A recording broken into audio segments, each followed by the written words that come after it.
Hello friends, welcome back to my YouTube channel Lit Talk let's talk. അപ്പോൾ നമ്മൾ ഇന്നിവിടെ discuss ചെയ്യാൻ പോകുന്നത് 10ാം ക്ലാസ്സിലെ ഫസ്റ്റ് യൂണിറ്റിലെ last chapter friends, Romans, countrymen. ഇതിനു മുൻപുള്ള 2 ചാപ്റ്ററിലെ ക്വസ്റ്റ്യൻ ആൻഡ് ആൻസേഴ്സ് നമ്മൾ ഓൾറെഡി അപ്ലോഡ് ചെയ്തിട്ടുണ്ട്.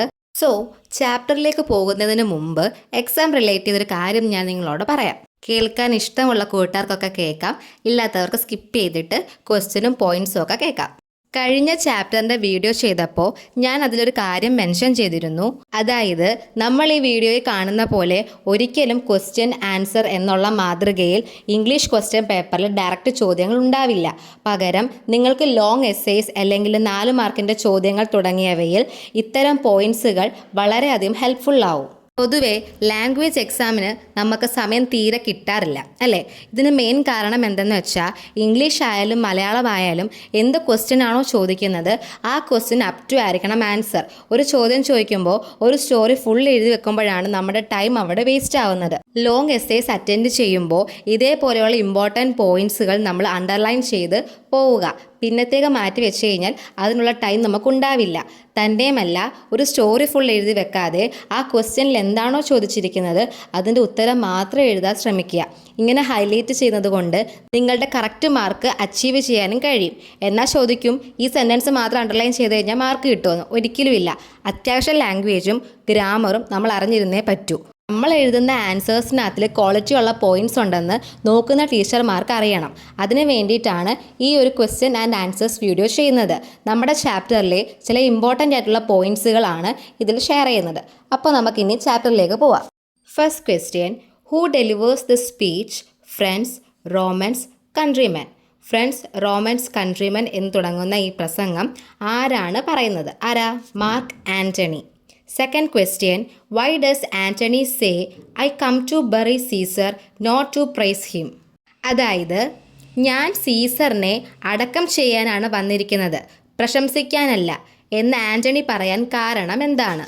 Antony wanted to appear humble and not openly oppose the conspirators at the beginning of his speech. പ്രസംഗത്തിൻ്റെ തുടക്കത്തിൽ തന്നെ കോൺസ്പിറേറ്റേഴ്സിനെ നേരിട്ട് എതിർക്കാതിരിക്കാനും വിനീതനായി തോന്നിക്കാനുമാണ് ആൻ്റണി എന്ത് ചെയ്യുന്നത്? ആ രീതിയിൽ സ്പീച്ച് പറയുന്നത്. Next question, how does Antony prove that Caesar was not ambitious? അതായത്, സീസർ അംബീഷ്യസ് അല്ലെന്ന് ആൻ്റണി എങ്ങനെയാണ് പ്രൂവ് ചെയ്യുന്നത്? Antony reminds the people that Caesar refused the crown 3 times. He also says Caesar brought wealth to Rome and cried for the poor. These actions show Caesar was not ambitious but cared for his people. നമ്മൾ ആ സമ്മറിയിലും പറഞ്ഞിട്ടുണ്ടായിരുന്നു അല്ലേ ഈ ഒരു ഭാഗം. അതായത്, സീസറിന് 3 വട്ടം mark Antony crown കൊടുക്കാൻ നോക്കിയിട്ടും അത് സ്വീകരിച്ചിരുന്നില്ല. ആൻ്റണി അത് ജനങ്ങളെ ഓർമ്മിപ്പിക്കുകയാണ്. അതേപോലെ ജനങ്ങൾ അഥവാ പ്രജകൾ വിതുമ്പിയപ്പോൾ, കരഞ്ഞപ്പോൾ അവർക്കൊപ്പം കരഞ്ഞിട്ടേ ഉള്ളൂ ആര്? സീസറും.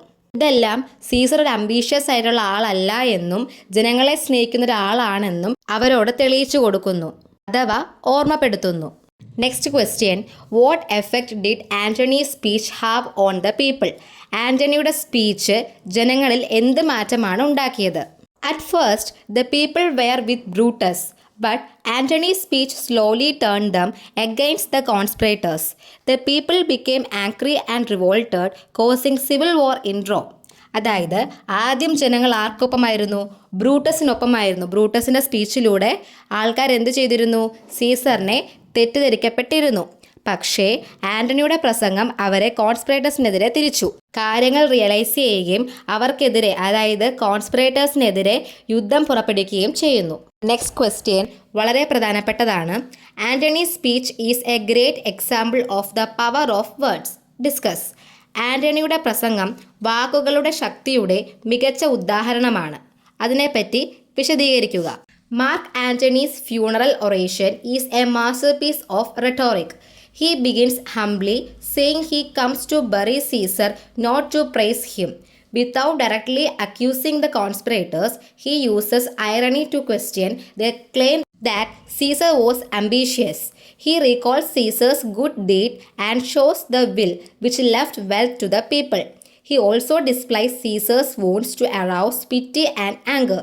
Gradually, Antony's words stir the crowd and they rise against the conspirators. Thus, Antony's speech shows how words inspire, provoke, and change the course of history. വലിയൊരു പോയിന്റാണ്, പക്ഷേ വളരെ ക്വാളിറ്റി ഉള്ളൊരു പോയിന്റും കൂടിയാണ്. അതായത് മാർക്ക് ആൻ്റണിയുടെ ഫോർമൽ സ്പീച്ച് വാക്കുകൾക്ക് എത്ര ശക്തിയുണ്ട് എന്ന് കാണിക്കുന്നതിന് ഉദാഹരണമാണ്.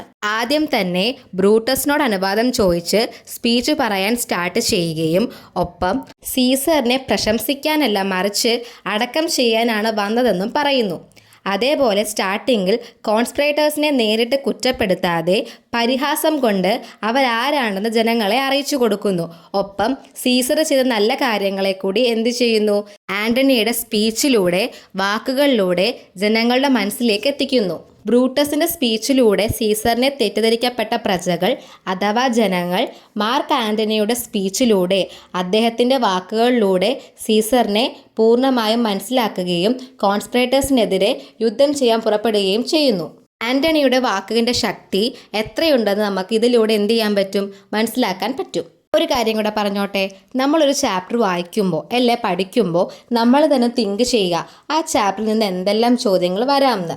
ഇപ്പോൾ സപ്പോസ് ഈ ഒരു കഥ നമ്മൾ വായിച്ചു, അപ്പോൾ നമുക്ക് ഇങ്ങനെ ഒരു ചോദ്യം പ്രതീക്ഷിച്ചൂടെ? ഈ ഒരു കഥ നമ്മൾ സ്കൂളിൽ പഠിപ്പിച്ചു അല്ലെങ്കിൽ മറ്റൊരാളിൽ നിന്ന് നമ്മൾ അറിഞ്ഞു, ഈ ഒരു കാര്യത്തെപ്പറ്റി നമ്മളുടെ ഫ്രണ്ടിന് ഒരു ലെറ്റർ അയക്കുക. ഇപ്പോൾ ഇവിടെ ഏത് ചോദ്യത്തിനൊരു സ്കോപ്പ് ഉണ്ടായി?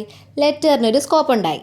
അതേപോലെ speech, review, writeup, character sketch, diary entry, narration പോലെയുള്ള ചോദ്യങ്ങൾ ഈ ചാപ്റ്ററിൽ നിന്നല്ല എല്ലാ ചാപ്റ്ററിൽ നിന്നും ചോദിക്കാൻ സാധ്യതയുള്ളവയാണ്. സോ അതനുസരിച്ച് നമ്മൾ എന്ത് ചെയ്യണം? എക്സാമിന് വേണ്ടി പ്രിപ്പയർ ചെയ്യണം. ഞാനിവിടെ 10ാം ക്ലാസ്സിലെ ഫസ്റ്റ് യൂണിറ്റിൻ്റെ സമ്മറി മാത്രമേ അപ്ലോഡ് ആക്കിയിട്ടുള്ളൂ. അതിൻ്റെ ഇമ്പോർട്ടൻറ്റ് ക്വസ്റ്റ്യൻസും ഇട്ടിട്ടുണ്ട്. ക്ലാസ്സൊക്കെ യൂസ്ഫുൾ ആണെങ്കിൽ സബ്സ്ക്രൈബ് ചെയ്യുക, സപ്പോർട്ട് ചെയ്യുക, ഷെയർ ചെയ്യുക, നിങ്ങളുടെ കമൻറ്റ്സ് അറിയിക്കുക. താങ്ക്